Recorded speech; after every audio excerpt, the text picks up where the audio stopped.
estem començant a fer la primera entrevista del programa d'Antena amb la Cristina Feliu. Cristina Feliu és escriptora i podries fer una mica de 5 cèntims de com ets i quina és la teva feina, així que resumit, i passem a les preguntes. Mira, la meva feina d'editora podríem dir que és com ajudar i acompanyar a que els autors puguin fer els seus llibres i connectin amb els seus lectors. Així, amb trets generals, diria que és això. Amb molts detalls diferents a cada llibre, perquè cada llibre és un món diferent, però en línies generals seria això.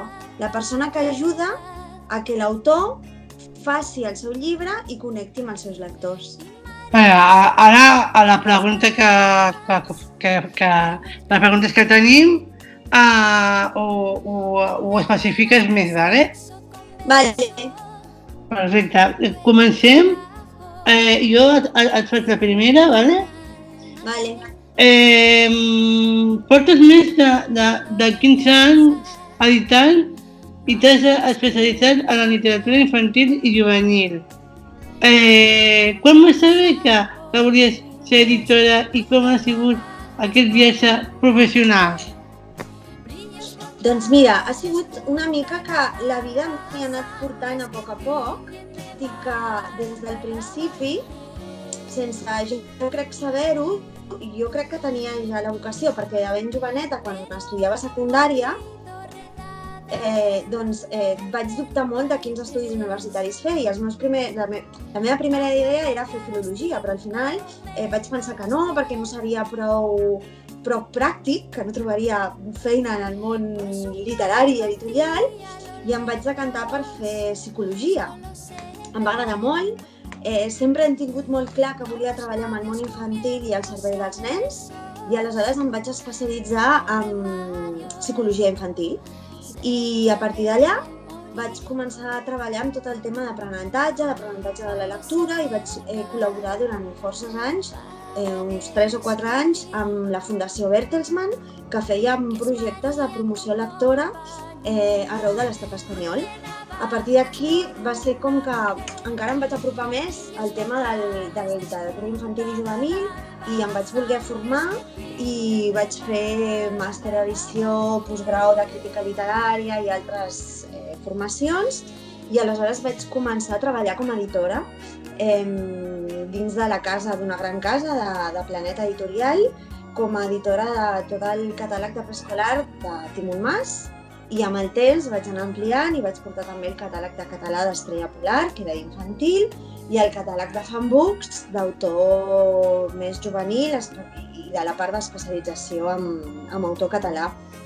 I aquest ha sigut una mica la meva evolució professional, és a dir, sempre he tingut molt clar el que deia, no? El servei a l'infant, el servei als nens, però jo crec que amb una base com de la psicologia que m'ha donat una base molt bona per entendre molt què necessita el nen i quin és el seu desenvolupament, i alhora formació més del món editorial. Ei, hola Cristina, aquí la Misha, moltes gràcies per estar amb nosaltres a Entera't.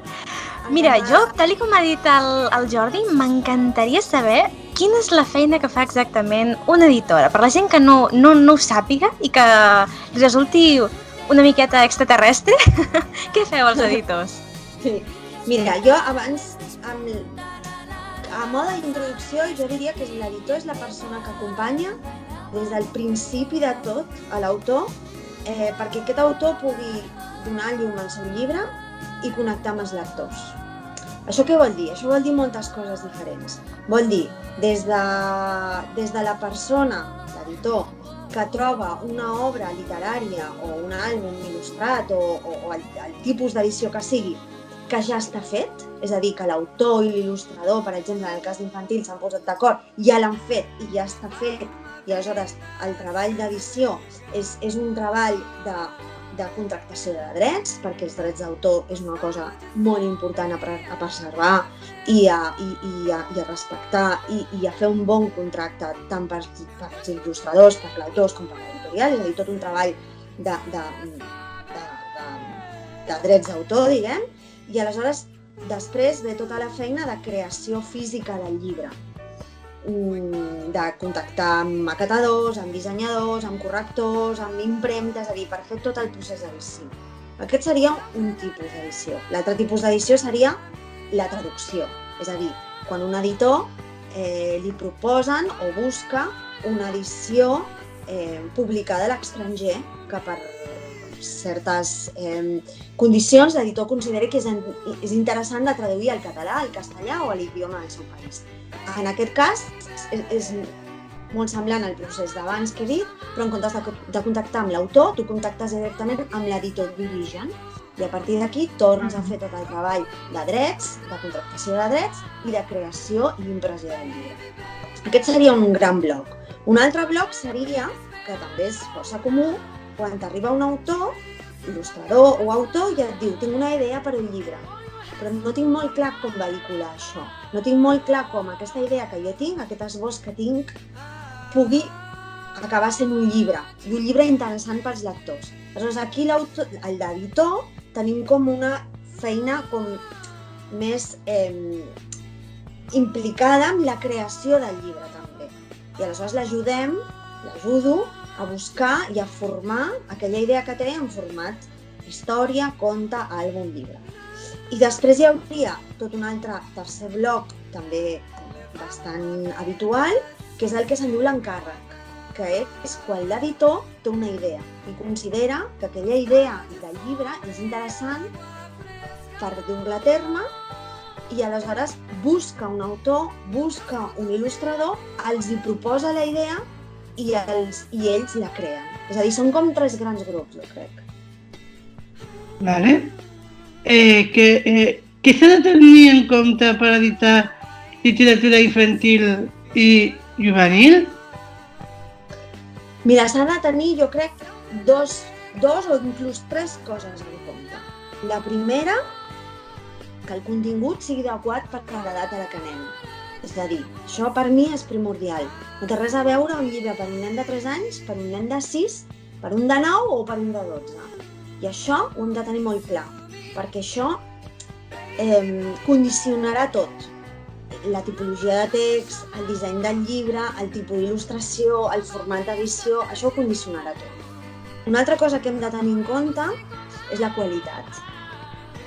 I això és molt important en infantil, perquè a vegades, des de fora, pot semblar que quan un llibre, per més petitons és, més fàcil de fer és, o no cal mirar-se tant. Total, per un parell de frases, no, gran error. La qualitat sempre ha d'estar implícita en un llibre d'infantil. I us diré que per més petits és, a vegades és molt, molt més difícil del que sembla arribar a fer un bon llibre infantil. I el tercer punt és la qualitat artística, sempre. No ens hem d'oblidar mai.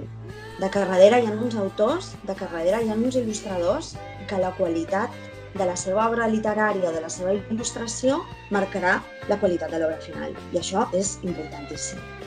De fet, jo t'anava a preguntar que, com a editora, quin valor li dones a la literatura juvenil i infantil, però crec que ja pràcticament m'ho has contestat, de que hi ha gent que malauradament encara es mira a la literatura infantil i juvenil per sobre l'espatlla i en realitat s'ha de cuidar moltíssim. Moltíssim, perquè és molt difícil de fer-la bé. No tothom, no tot autor d'adult pot fer una bona literatura infantil. Això és una gran primera premissa. I el que dèiem, no? Estan davant d'un públic molt exigent i molt difícil d'arribar amb ell, perquè hem de tenir moltes variables en compte per connectar amb aquell lector i s'ha de primar sempre la qualitat. I no és fàcil, i jo li dono tot el valor del món, i és el que sempre diem, no? La gent del sector, i tu Misha mateix ho has dit moltes vegades, quan una obra infantil està ben feta, no té edat. Vol dir que és per tothom, no?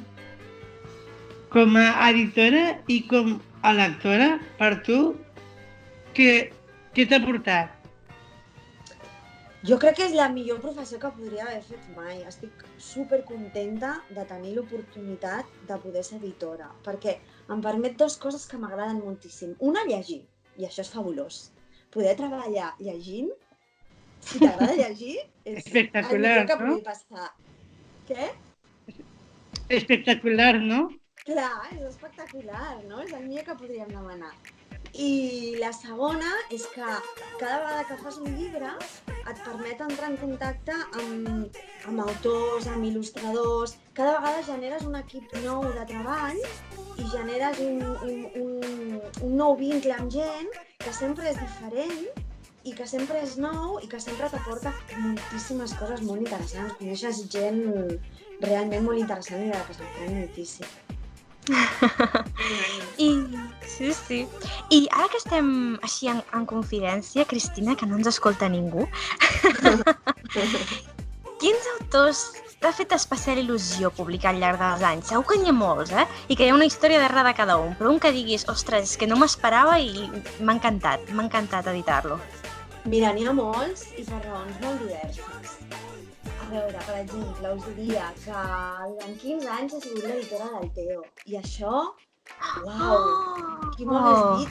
I quan jo era petita, que seria l'editora del Teo. És un valor incalculable, això.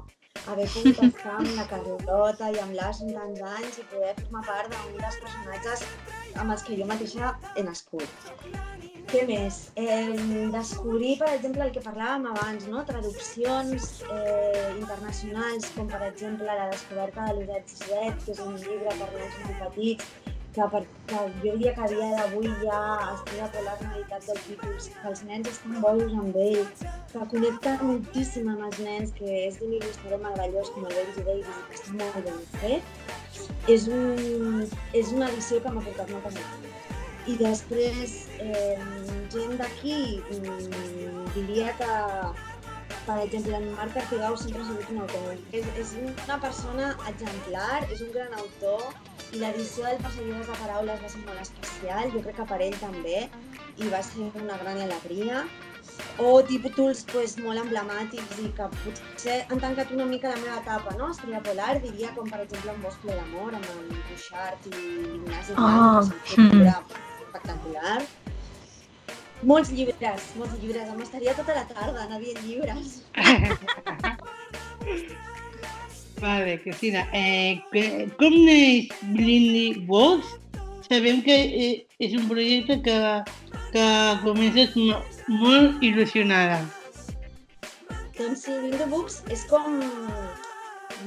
Jo crec que és el que deia ara, no? He tancat com una etapa, després de molts anys en una gran casa, i començo una etapa nova en un lloc petit, en un lloc més personal, on un nou grup editorial m'ha acollit amb moltíssima il·lusió, cosa que no agrairé mai prou, i no em cansaré mai de donar les gràcies.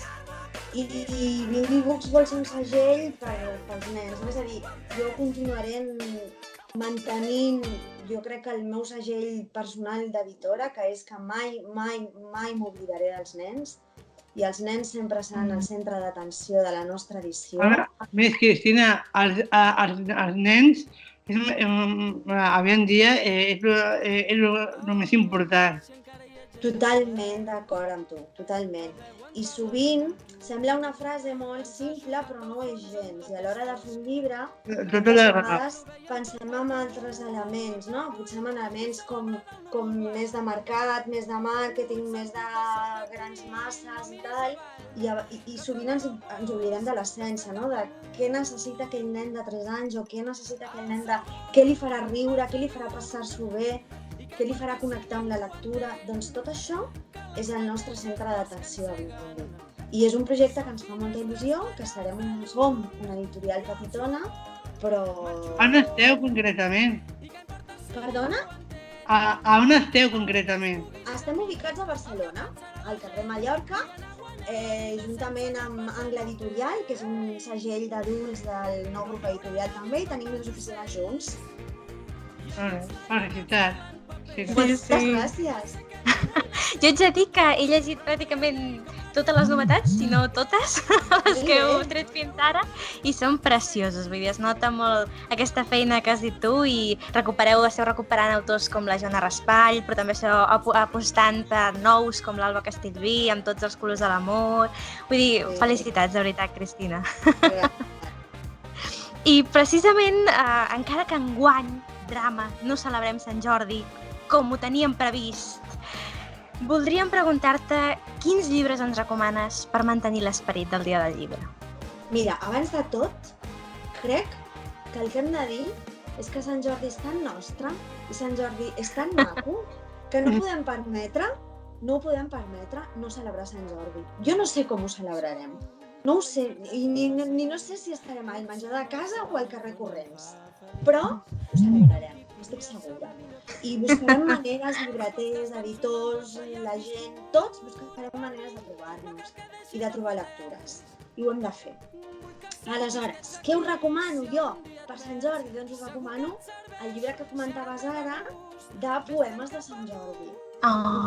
Perquè és el millor llibre per recomanar per Sant Jordi.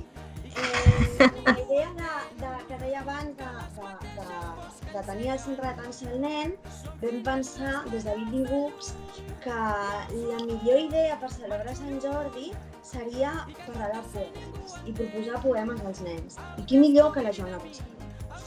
I aquell llibre és un preciós llibre només amb 4 poemes poquets perquè els nens el puguin assaborir bé. 4 poemes dedicats a Sant Jordi, els més emblemàtics de la Joana. El poema que parla del llibre, el poema que parla de la rosa, el poema que parla d'abril i el poema que parla de com compartir Sant Jordi. I a més els ha il·lustrat la Mercè Galí. I li ha quedat, com dèiem aquests dies a xarxa, un bombó de llibre. O sigui que us el recomano a tots, a petits i a grans. Fantàstic. I quines recomanacions més donaries de llibres, novel·les, no sé? Mira, també, per parlar dels meus llibres, també us recomanaria l'àlbum il·lustrat que hem fet de Tots els colors de l'amor, de l'Alba Castellví i de la Cucho, que és un llibre preciós que parla de les diferents maneres d'estimar, que també crec que aquests dies que estem passant ens pot ajudar molt, no? I que estem descobrint com entre els nostres diferents maneres d'estimar-nos, de compartir l'amor en distància o de manera més propera, o sigui que crec que és un llibre que ens pot ajudar molt. Pels més grans us puc recomanar una lectura, una novel·la per lectors de més de 8 anys, molt divertida perquè els nens ho passin molt bé, riguin molt, que és molt important aquesta edat, riure molt amb la lectura, perquè és quan connectes i quan te n'adones que llegir és molt guai. El director de l'escola és Maria Tarantí, que és una novel·la molt divertida. També a Billy Books. Gràcies a vosaltres i per participar al nostre programa, que és una clau sempre molt important entrevistar a editores, escriptors i qualsevol personatge que la literatura és el més important per tothom. Molt bé, Jordi. Totalment. Quan vulguis, qualsevol cosa, aquí no teniu. Encantada d'ajudar-vos. Moltes gràcies. Gràcies, Cristina. Abraçada. Adéu, petó. Adéu.